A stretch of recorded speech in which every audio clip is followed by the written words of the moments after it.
The Oak Ridge, Illinois sky that afternoon was a heavy leaden gray. The wind had picked up, swirling the last dry leaves of the season HTMLS across the sidewalks, a telltale sign of an impending storm. Lena Washington, 35, a dedicated community nurse, quickened her pace, her work bag heavy on her shoulder after a long day. All she wanted was to get home, where Shadow, her intelligent and loyal German shepherd, was waiting. That warm image was her only solace, a small comfort to ward off the encroaching exhaustion. But peace sometimes is as fragile as glass before a gale. Just a few blocks from home, a police cruiser suddenly pulled up, its blue and red lights flashing, cutting through Lena's thoughts. Officer Miller, with his trademark smirk and air of self-importance, and Officer Davis, quieter and seemingly more tense, stepped out. "Good afternoon, Ms. Washington." Miller's voice cut in, his gaze boring into Lena, a look that made her uneasy, though she couldn't yet understand why. "We have a few questions for you." Lena, though surprised and a little annoyed at being stopped crypto-volute, tried to remain calm. "Is there a problem, officers?" she asked, her voice polite, trying to mask the weariness in her voice. Miller didn't answer immediately. He let his eyes roam over Lena. Then slowly, savoring the power play, he said, "We've had reports of suspicious activity in this area. Have you seen anything file resource?" "No, officer. I just got off my shift at the clinic. Everything seems normal," Lena replied, trying to keep her voice steady. She knew in these situations composure was her only weapon, but Miller seemed uninterested in her answer. He continued with his roundabout questions, deliberately dragging out the time, his scrutinizing gaze never leaving Lena for a second. Davis stood palavras, silent, but his hand rested on his baton, adding an invisible pressure. And then, the worst happened, as quick as a blink, as cold as the rain about to fall. Miller smirked, a smile Lena would never forget, and then, as if by accident, a small plastic baggie, containing a suspicious white powder, fell to the ground right at her feet. Where it came from, no one could say. But there it was, a silent, damning accusation. "Well, what have we here, Lena?" Miller exclaimed, his voice dripping with mockery and triumph. "Looks like you've got some explaining to do, huh?" Lena froze. Her whole body went rigid. The ground beneath her feet felt like it was crumbling. No, this couldn't be happening. This had to be a dirty trick. What is that? That's not mine," she stammered, her voice choked with shock and indignation. But Miller just chuckled, his eyes glinting with the satisfaction of a successfully sprung trap. At that exact moment, from a nearby yard, Shadow, sensing the danger threatening his owner, let out a long howl followed by a furious barrage of barks, his guttural, angry growls tearing through the oppressive air. In that horrifying instant, Lena felt a chill run down her spine, not just from the wind and rain, but from the cruelty in Azerbaijan of the men in uniform before her. She remembered the stories she'd heard, the warnings about being set up, about accidentally appearing bags. She never thought it could happen to her. An ordinary nurse, a law-abiding citizen. The biggest mistake many victims make in similar situations, perhaps, is that initial confusion, that daze that prevents them from reacting federazzi, from immediately recognizing the nature of the trap snapping shut. Fear, like a venomous snake, began to creep in, trying to suffocate her reason. Miller, with his "I am the law" attitude, seemed to be enjoying every second of this dominance. Perhaps the pressure to meet quotas, or some unspoken target, had turned him into someone willing to trample on the truth. Or maybe it was simply a sick satisfaction in holding the power to decide someone else's fate, especially a black woman like Lena. On how many street corners in this country, how many lives had been ruined by similar scripts, by hands that invoked justice to perpetrate injustice? The question burned in Lena's mind, bitter and helpless. But amidst the despair, a flicker of reason ignited. She had to remember every detail, Miller's demeanor, Davis's fleeting unease, the spot where the bag landed, the eyes of the few neighbors who happened to witness it. Even in the darkest moment, observation and memory could be the Azerbaijan thread leading to the truth. The rain began to fall harder, as if weeping for the injustice unfolding. And Lena Washington's fight had only just begun.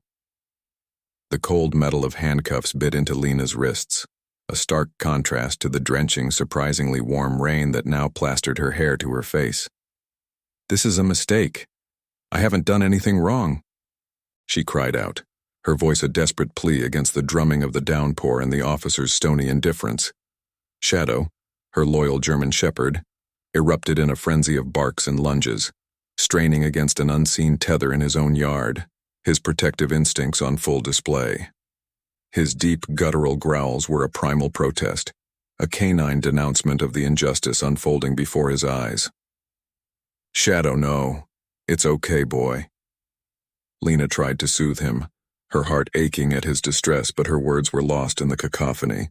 Officer Miller, seemingly unfazed by the dog's ferocity or Lena's pleas, just tightened his grip on her arm. "Tell it to the judge, lady," he sneered, a cruel amusement dancing in his eyes. Davis, however, kept a wary eye on Shadow, his hand instinctively moving closer to his sidearm. The raw power and fury of the animal were palpable, a silent testament to the bond he shared with Lena. From behind the rain-streaked windows of the surrounding houses, curtains twitched. Eyes unseen watched the drama unfold. Whispers like rustling leaves in the wind began to circulate. "What's happening to Lena? Did you see that? They just threw something down." The hushed tones carried a mixture of fear, curiosity, and a nascent indignation. It was the kind of neighborhood where people mostly kept to themselves, but an event like this, so blatant, so public, was hard to ignore. Then, a small, almost imperceptible beacon of hope emerged from the gloom. Jamal, a skinny teenager with observant eyes who had been sheltering from the rain at a nearby bus stop, did something courageous. He didn't shout. He didn't intervene directly. He simply and quietly raised his smartphone, its screen a tiny, defiant rectangle of light against the gray, and began to record.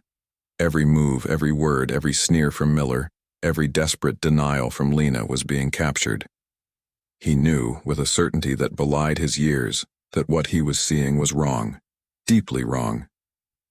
"Hey, kid, what do you think you're doing?" Miller's voice, sharp and menacing, cut through the rain. He took a step towards Jamal, his posture an unspoken threat. "Put that phone away, or you'll be in a world of trouble." Jamal flinched, but he didn't lower the phone. He took a step back, keeping a safe distance, his young face a mask of quiet determination. "I'm just waiting for the bus, officer," he said, his voice surprisingly steady. The phone, however, remained pointed directly at the scene. Lena saw it. Through her own fear and despair, she saw Jamal's small act of defiance, a flicker of gratitude, a sliver of hope, pierced through the suffocating darkness. In that moment, Jamal wasn't just a bystander. He was a witness, a silent ally. His phone, a fragile piece of technology, had become a potential lifeline. It was a stark reminder that in this digital age, every citizen with a camera in their pocket held the power to document, to expose, to hold accountable. Jamal, perhaps without fully grasping the weight of his actions, was creating evidence, a digital footprint of truth that might, just might, make a difference. The sight of the recording, however, seemed to further agitate Miller. "I said put it away," he barked, but Jamal held his ground. The standoff, though brief, was charged. It was the raw power of authority clashing with the quiet courage of a young citizen armed only with a piece of technology and a sense of right and wrong. It was a microcosm of a larger struggle, played out on a rain-soaked suburban street. Shadow continued his furious barking, a relentless soundtrack to Lena's nightmare. His loyalty was a fierce, unwavering force, a stark contrast to the calculated cruelty of the officers. He wasn't just a pet. He was family, a protector, his every instinct screaming that his human was in danger. Lena looked at him, her heart swelling with a painful mix of love and helplessness. If only his barks could translate into words the judge could understand, his unwavering belief in her innocence. The whispers from the windows grew a little louder, a little more insistent. The sight of a young boy bravely filming despite the officer's threats, seemed to embolden some. A few more phones appeared, their small lenses also turning towards the unfolding scene. It wasn't an organized protest, not yet, but it was a stirring, a collective unease that was beginning to find its voice, or at least its digital eyes. The power of the individual, multiplied by the power of the many, was slowly, tentatively, beginning to assert itself. Lena, cuffed and soaked, felt a tiny, almost imperceptible shift in the atmosphere. The despair was still there, heavy and cold, but now it was tinged with a fragile, almost unbelievable spark of hope. The storm outside raged on, but a different kind of storm was just beginning to gather. The blatant injustice of Officer Miller and Davis's actions, coupled with Lena's anguished cries and Shadow's ferocious defense, finally pushed some onlookers past their fear and into action. The sight of the planted bag, so obvious, so brazen, was a tipping point. One of the first to break the silence was Mrs. Espinoza, an elderly Latina woman with a kind face and a surprisingly strong voice, who had known Lena since she first moved into the Oakbridge neighborhood. She'd seen Lena's dedication as a nurse, her kindness to stray animals, her quiet, unassuming goodness. What she was witnessing now simply didn't compute. Throwing open her front door, heedless of the driving rain, Mrs. Espinoza stepped onto her porch, her small frame trembling slightly, but her eyes blazing with indignation. "Stop it! What are you doing to that poor girl?" she yelled, her voice cutting through the downpour with unexpected authority. "Lena wouldn't hurt a fly. I know her. This is wrong. Shame on you." Officer Miller, momentarily startled by this new, vocal opposition, turned towards Mrs. Espinoza, his face a mask of annoyance. "Ma'am, this is official police business. I suggest you go back inside," he said dismissively, his tone dripping with condescension. But Mrs. Espinoza stood her ground. "Police business? Or bullying an innocent woman?" she retorted, her voice gaining strength. "We see what you're doing. We all see it." She gestured vaguely towards the other houses, where more faces were now visible at the windows, some even stepping out onto their porches, emboldened by her courage. Then, another figure emerged from the rain-soaked street, a man whose presence immediately commanded a different kind of attention. It was Mr. Henderson, the retired history teacher, a respected elder in the African-American community, known for his calm demeanor, his sharp intellect, and his unwavering commitment to justice. He walked with a slight stoop, but his eyes behind his spectacles were clear and penetrating. He approached the scene not with shouts but with a quiet, steely resolve.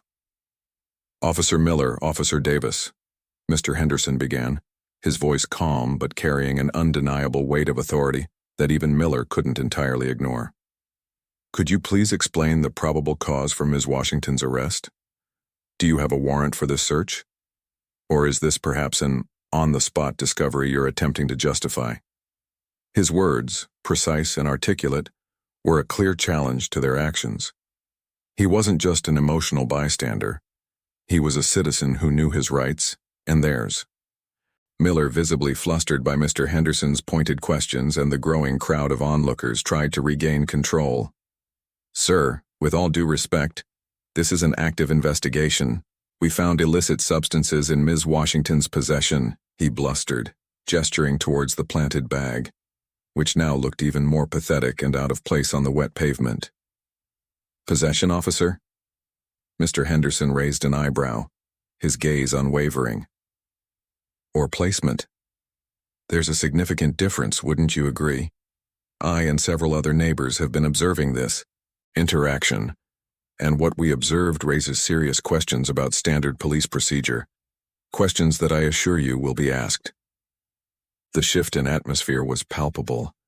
The officers, who moments ago held all the power, now found themselves on the defensive, scrutinized by an increasingly vocal and digitally armed group of citizens. Jamal was still filming, and now, inspired by his bravery and the intervention of Mrs. Espinoza and Mr. Henderson, several other phones were also recording, their lenses like a collective unblinking eye. The nervous energy of the crowd was transforming into a quiet, determined anger. The whispers had grown into murmurs, and those murmurs were on the verge of becoming a roar. "This ain't right," a man's voice boomed from a nearby driveway. "We all know Lena. She's good people." Another woman chimed in. "Yeah, what kind of setup is this?" Officer Davis shifted uncomfortably, his eyes darting between Miller, Mr. Henderson, and the growing crowd. The confident swagger he'd displayed earlier was gone, replaced by a nervous apprehension. Even Miller, though trying to maintain his facade of authority, could no longer hide the flicker of unease in his eyes. His voice, when he next spoke, had lost some of its earlier arrogance. "Look, we're just doing our jobs here," he said, almost defensively. "If Ms. Washington is innocent, she'll have her chance to prove it." "Prove it?" Mr. Henderson's voice was laced with a weary irony. "The burden of proof, officer, rests with the accuser, not the accused. Or has that fundamental principle of justice also been washed away by this rain?" The rain continued to fall, a relentless curtain over the unfolding drama. But something had fundamentally changed. The initial shock and fear had given way to a burgeoning sense of community outrage. The sight of their neighbor, a kind and respected woman, being so blatantly mistreated had ignited a spark.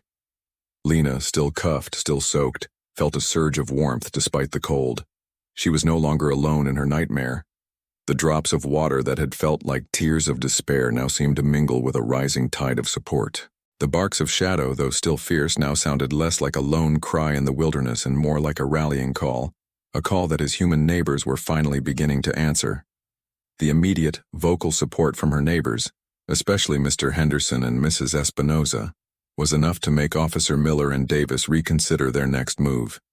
With multiple phones recording and a growing hostile crowd, the optics of dragging Lena Washington to the station under such dubious circumstances were rapidly deteriorating. After a tense whispered consultation between themselves and a final frustrated glare at the unyielding faces in the crowd, the officers reluctantly uncuffed Lena, issuing a stern, though now somewhat hollow-sounding warning that she was not off the hook and would be contacted for further questioning.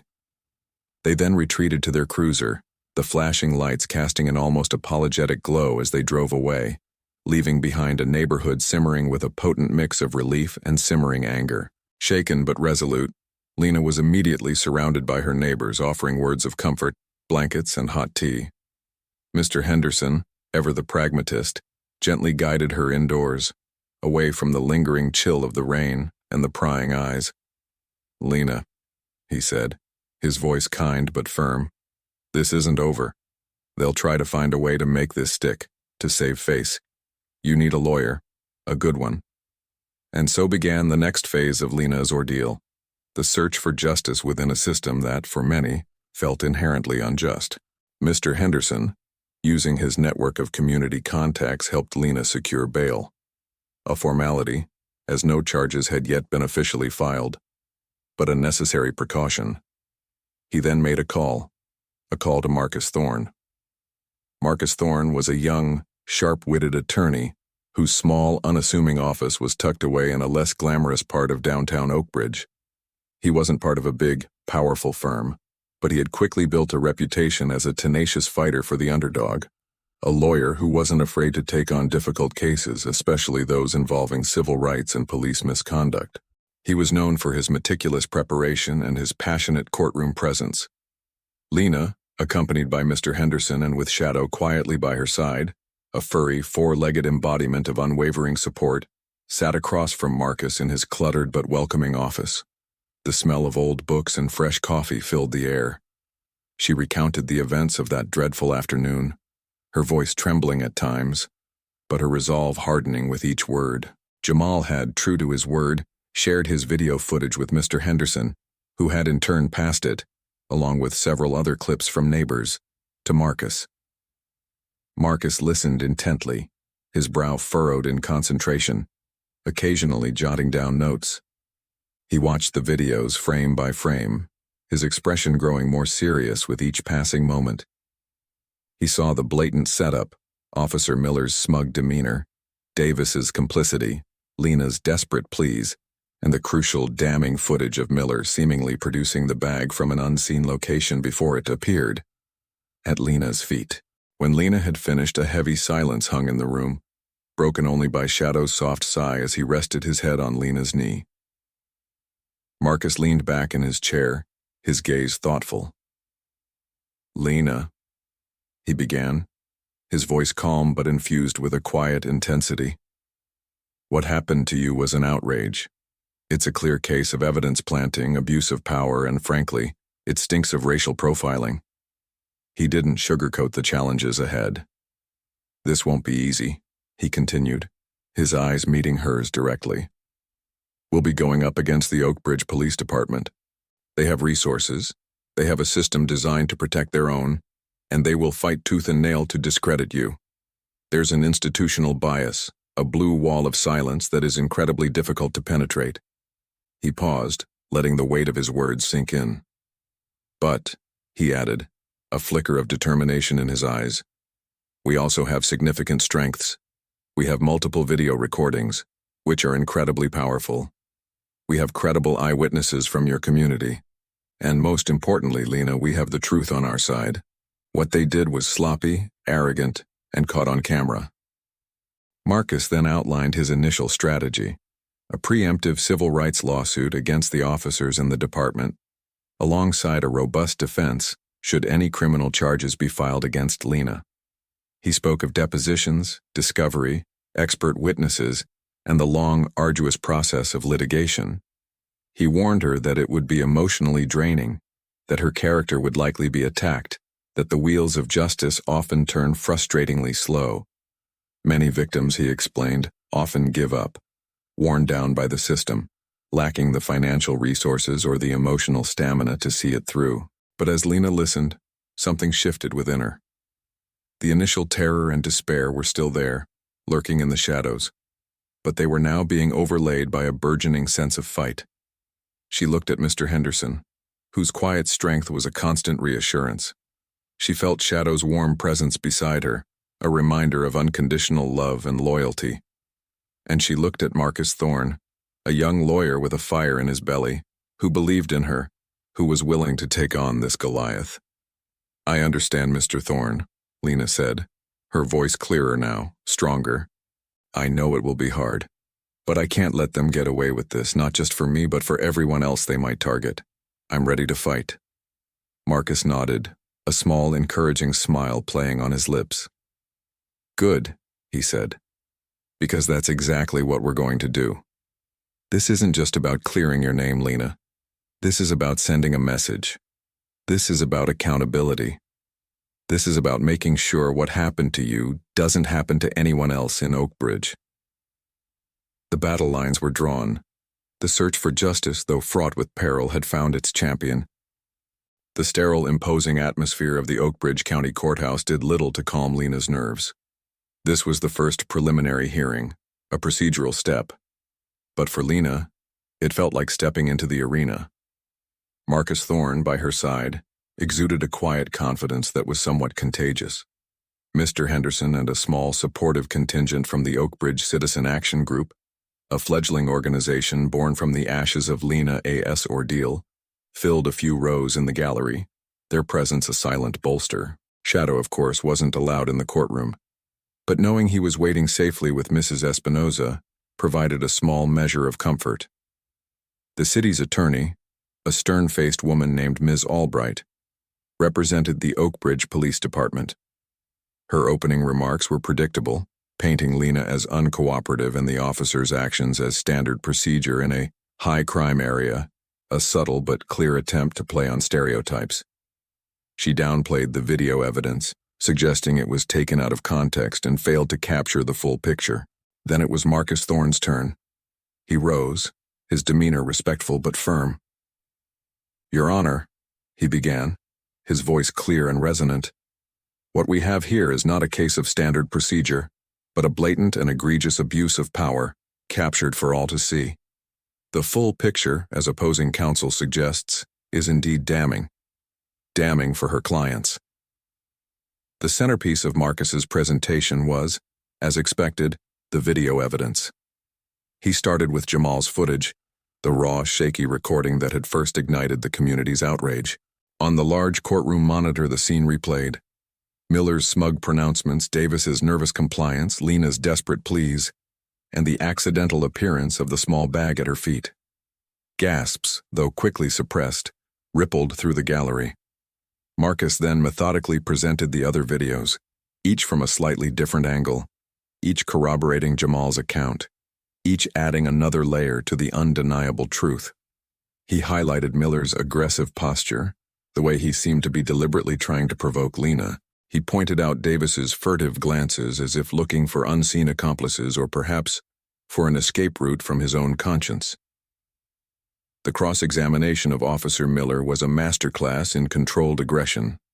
Marcus, polite yet relentless, chipped away at Miller's carefully constructed narrative.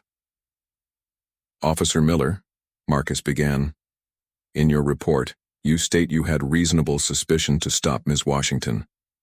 Could you elaborate on what specifically constituted that suspicion?"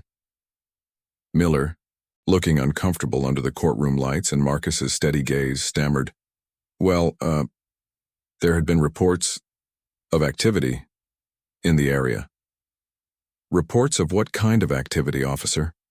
And were these reports specifically linked to Ms. Washington, or to someone matching her description?" Marcus pressed. Miller fumbled, his answers vague and evasive. "It was general information. We were on patrol." "So you had no specific, articulable reason to believe Ms. Washington herself was involved in any wrongdoing before you stopped her, did you, officer?" A reluctant, "No, not specifically." Marcus then moved to the bag. "Officer Miller, the video clearly shows the bag appearing near Ms. Washington's feet. Can you explain with certainty where that bag originated?" "It must have been hers," Miller asserted, a little too quickly. "She must have dropped it when she saw us." "Must have, officer? Or did, officer? Is that your sworn testimony?" Marcus's voice was dangerously soft. He then played a specific, slowed-down segment of one video. "This footage, officer, appears to show your partner, Officer Davis, making a movement towards his pocket, and then a moment later the bag is on the ground. Can you explain that?" Miller's face flushed. "The video is unclear. It doesn't show anything definitively." But the most dramatic moment came when Marcus introduced new evidence, a piece of footage his investigative team had painstakingly unearthed from a small convenience store, security camera down the street. The angle was oblique, the quality grainy, but it was damning. It showed, albeit from a distance, Officer Miller standing near their patrol car before they had even approached Lena, and in his hand, for a fleeting but unmistakable moment, was a small object that bore a striking resemblance to the bag of drugs later found at Lena's feet. A collective intake of breath swept through the courtroom. Ms. Albright, the city's attorney, immediately objected, calling it speculative and prejudicial, but the judge, a seasoned jurist named Judge Harriman, overruled her, his expression grim. "The footage will be admitted, counsel. Its relevance is clear." Miller, confronted with this new devastating piece of evidence, visibly paled. His carefully constructed facade of an officer simply doing his duty began to crumble. The smugness was gone, replaced by a dawning look of panic. He sputtered denials, claiming it was a coincidence, that the object in his hand could have been anything. But his credibility, already tattered, was now in shreds. The Rashomon effect, where multiple witnesses offer contradictory but equally plausible accounts, was being systematically dismantled by the unblinking, objective eye of the camera, or rather multiple cameras. Multiple. Marcus didn't let up. He presented stills, enhanced and enlarged, pointing out the similarities in size and shape. He drew parallels with other documented cases of evidence planting, highlighting the common tactics used by rogue officers to secure convictions or meet quotas. He was not just defending Lena, he was indicting a pattern of behavior, challenging a system that too often protected its own at the expense of justice. The day ended without a resolution, the hearing to be continued. But as Lena left the courtroom surrounded by her supporters, there was a palpable sense that the tide was turning. The digital evidence, once a fragile hope, had become a formidable weapon. The truth, pixel by painstaking pixel, was beginning to emerge, challenging the official narrative and exposing the ugly reality of what had happened on that rainy Oak Bridge afternoon. The battle was far from over, but for the first time Lena felt a genuine sense of hope that justice, however elusive, might finally be within reach. The continuation of the hearing days later felt even more charged. News of the damning convenience store footage had spread through Oak Bridge like wildfire, further galvanizing community support for Lena. The courtroom was packed, not just with familiar faces from her neighborhood, but with activists, local journalists, and concerned citizens from across the city. The case had transcended Lena's personal plight.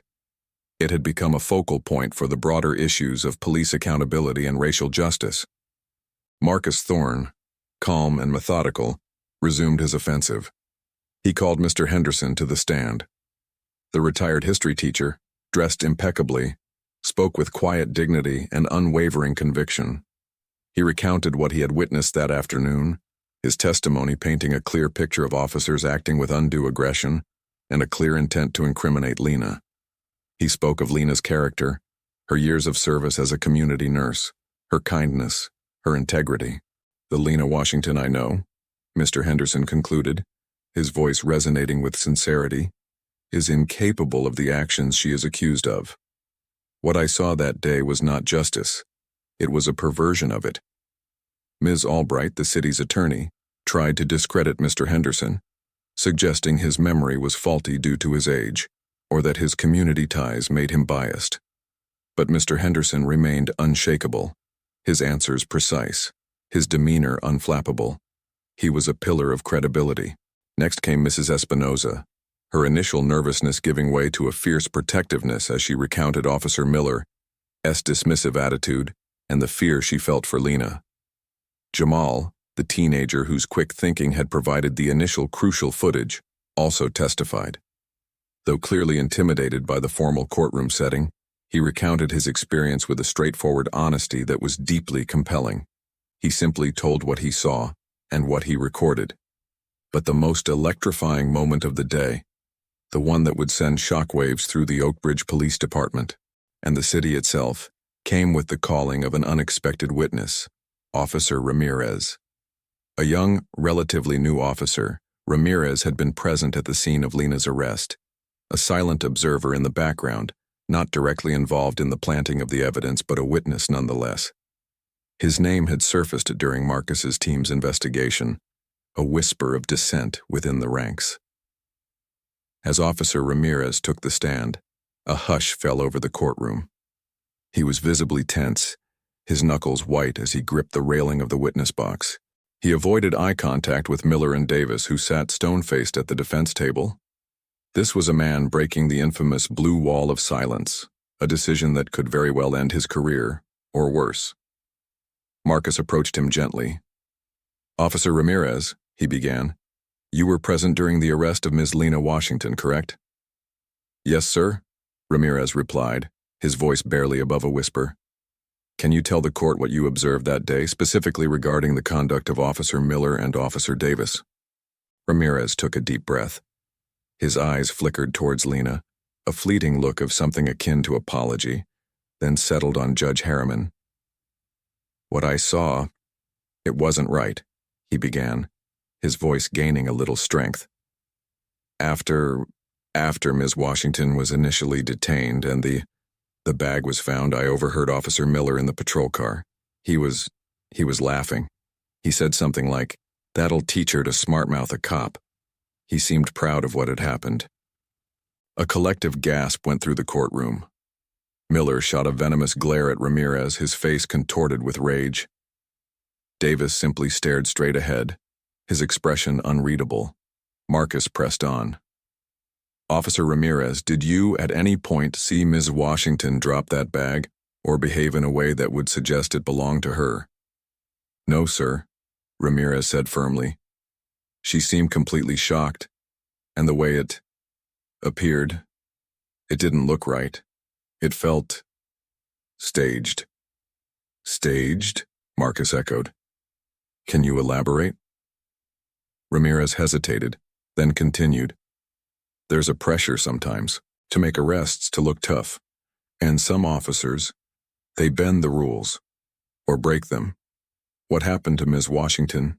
It crossed a line. A big one. I couldn't stay silent. Not anymore. His testimony was a bombshell. A police officer, testifying against his own colleagues, admitting to a culture that could enable such misconduct. It was an act of immense courage, and it effectively sealed the fate of Miller and Davis in this hearing. Ms. Albright's attempts to discredit Ramirez, to paint him as a disgruntled rookie or someone with a personal vendetta, fell flat against the raw honesty of his words. He wasn't just testifying about an event, he was testifying about a systemic problem. After Officer Ramirez's testimony, the courtroom felt different. The air, once thick with tension, now crackled with the undeniable electricity of truth revealed. When Judge Harriman finally delivered his ruling, his voice was grave. Based on the overwhelming evidence presented, including multiple video recordings, and the credible testimony of several eyewitnesses, including a member of the Oakbridge Police Department itself, this court finds no probable cause to proceed with any charges against Ms. Lena Washington.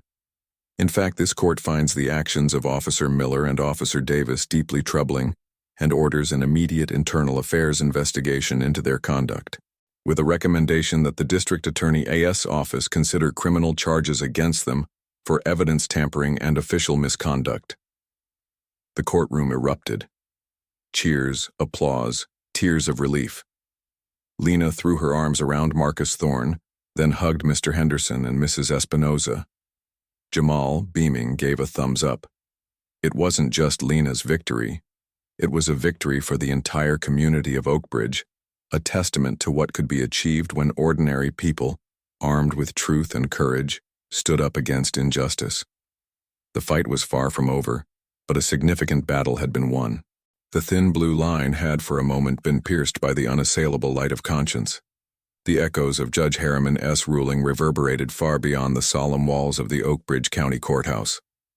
Lena Washington was free, her name cleared, but the impact of her case was just beginning to unfold. She returned to her neighborhood not just as a resident, but as a symbol of resilience, of truth prevailing, and of the incredible power a community could wield when united against injustice. A warm, impromptu gathering was organized at the local community church the same evening. The air, thick with the smell of home-baked goods and shared relief, buzzed with conversations that were no longer hushed whispers of fear, but open discussions of empowerment and next steps. Lena, still emotionally raw but her spirit soaring, found herself enveloped in hugs and heartfelt congratulations. Shadow, sensing the joyous mood, wagged his tail enthusiastically, accepting pats and praises as if he, too, understood the magnitude of the victory. He had, in his own way, been a steadfast witness and protector. It quickly became apparent that Lena's ordeal had uncorked a wellspring of suppressed experiences within Oakbridge. As people shared coffee and cake, stories began to emerge. Other instances of perceived police harassment, minor injustices brushed aside, a general feeling of being unheard or unfairly targeted. For years, these incidents had been isolated anecdotes, individual burdens. But now, in the light of Lena's vindication, they coalesced into a shared narrative, a collective understanding that what happened to Lena wasn't an anomaly, but a symptom of a deeper, more systemic issue. You know, a young man named David shared with a small group, Lena among them. A few months back, I got pulled over for a broken taillight. Funny thing was, my taillight was working perfectly fine just before and after. They searched my car for no reason, made me feel like a criminal. An older woman, Ms. Jenkins, nodded in agreement. They treat us differently in this part of town, always have. Like we're all just waiting to cause trouble. Lena, what you went through, it just proved what many of us have felt for so long. The raw honesty of these shared experiences was both heartbreaking and galvanizing. Lena listened, her heart aching for their pain, but also feeling a new sense of purpose solidifying within her. Her fight couldn't end with her own exoneration. The pain and injustice that had threatened to destroy her could perhaps be transformed into a force for positive change. She had found her voice in that courtroom, and now, she realized, she had a responsibility to use it for others. It was Mr. Henderson, with his calm wisdom, who first articulated the next step. This victory, as wonderful as it is just the beginning, he said, addressing the gathered crowd. his voice carrying easily through the room. "We cannot let this momentum fade. We have shown what we can do when we stand together. Now, we must organize. We must demand accountability. We must work to ensure that no one else in Oakbridge has to endure what Lena went through." His words resonated deeply. Marcus Thorne, who had also joined the gathering, added his legal perspective. "Mr. Henderson is right. We have a unique opportunity here. The city is under scrutiny. The police department is on its back foot. This is the time to push for meaningful reforms, for better training, for independent oversight, for body cameras that are actually turned on and working, for policies that address racial bias head-on." And so, amidst the lingering scent of coffee and the warm glow of fellowship, the Oakbridge Citizen Action Group, OCAG, was officially born. It wasn't a formal organization with bylaws and a board of directors, not yet. It was something more organic, more grassroots, a coalition of concerned citizens, with Lena, Mr. Henderson, Marcus Thorne, Mrs. Espinoza, Jamal, who was already aspiring to be an investigative journalist, and many others stepping forward to take on leadership roles. Their mission was clear: to transform the outrage and energy generated by Lena's case into sustained, impactful action. Lena, who had always seen herself as a quiet caregiver, now found herself at the forefront of a burgeoning movement. It was a role she hadn't sought, but one she embraced with a quiet determination. The trauma she had endured had not broken her. It had, in a profound way, remade her. The yelps of despair she had uttered on that rainy street had transformed into a clear, articulate voice for change. Shadow, her ever-present companion, seemed to sense this shift too. He was no longer just her protector. He was, in a way, the movement's unofficial mascot, a furry symbol of loyalty, truth, and the indomitable spirit that had refused to be silenced. The storm had passed over Lena, but in its wake, it had left not devastation, but fertile ground for a new kind of growth, a community united and ready to fight for a brighter, more just future. The individual battle had ended, but the collective war for the soul of Oakbridge had just begun. The public outcry, though largely positive and focused on the heartwarming reunion, inevitably carried an undercurrent of demand for accountability from the Oak Haven Police Department. The viral videos hadn't just showcased a miracle. They had also laid bare a deeply uncomfortable truth about an encounter that could have, and arguably should have, been handled very differently. The pressure mounted not just from social media, but from local community leaders, civil rights organizations, and concerned citizens who saw Sam's experience as symptomatic of a larger problem. Chief of Police, Michael Reynolds, a man who had spent his career navigating the complex and often fraught relationship between law enforcement and the diverse communities of Oak Haven, knew this was a watershed moment. He couldn't simply issue a boilerplate apology and hope the story would fade away. The eyes of the city, and indeed a wider audience, were upon them. First, Chief Reynolds held a press conference. He publicly and unequivocally apologized to Mr. Samuel Washington, acknowledging the department's failings in the initial encounter. He didn't mince words, admitting that the officers involved had not followed best practices, and that implicit bias had clearly played a role. He praised Sam's dignity throughout the ordeal and celebrated the incredible bond he shared with Rex. But words, as the chief knew, were not enough. He announced a series of concrete actions. Firstly, Officers Kowski, Miller, and Ramirez, along with Officer Evans, were mandated to participate in intensive implicit bias training, de-escalation technique workshops, and community-oriented policing seminars. This wasn't just a slap on the wrist. It was to be a rigorous, ongoing program. Furthermore, the chief committed to a department-wide review of current training protocols regarding community interaction and bias awareness. He pledged to establish a new citizen advisory board, comprised of diverse community members to provide ongoing feedback and help shape departmental policies. This incident, Chief Reynolds stated firmly at the press conference, his gaze steady, while deeply regrettable in its initial stages, has provided us with a profound learning opportunity. Mr. Washington and Rex have reminded us of the humanity that must be at the core of all policing. We failed Mr. Washington that day. We will not fail our community by refusing to learn from that failure. We will do better. Beyond the police department, the city of Oakhaven itself sought to honor Sam and the powerful message his story conveyed. The mayor, in consultation with community groups, announced that the simple wooden bench in Liberty Park, where Sam had his fateful encounter, and where he now frequently sat with Rex by his side, Officer Evans, deeply moved by the reunion, had arranged for regular off-duty visits for the K-9, would be officially dedicated. The day of the dedication was bright and clear. A crowd gathered, families, veterans, local students, police officers, including Kowski, Miller, and Ramirez, standing respectfully at the edge, and of course Sam, Deacon, and Rex. A small, tasteful bronze plaque was unveiled affixed to the bench. It read, "The Samuel Sam Washington and K-9 Rex Reunion Bench. May this place always be a reminder of enduring bonds, the courage to see beyond the surface, and the power of compassion to heal a community. Dedicated to all who serve, seen and unseen." Sam, a man of few words, was visibly moved. He spoke briefly, his voice thick with emotion, thanking the community for their support.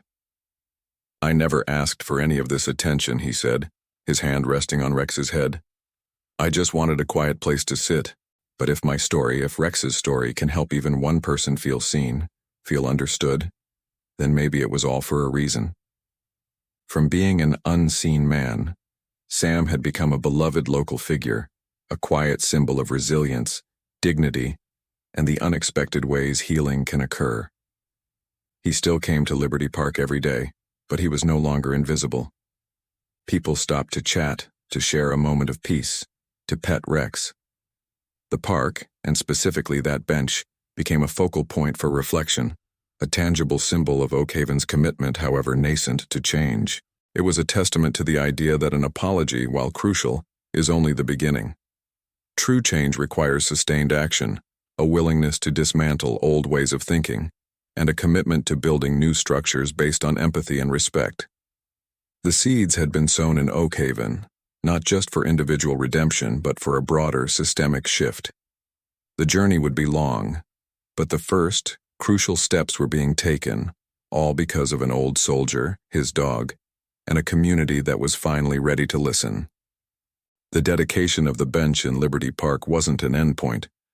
It was, in many ways, a new beginning for Oakhaven. The story of Samuel Washington and Rex had touched a nerve, and the ripples of that encounter continued to spread, fostering conversations and initiatives that aimed to build on the momentum for positive change.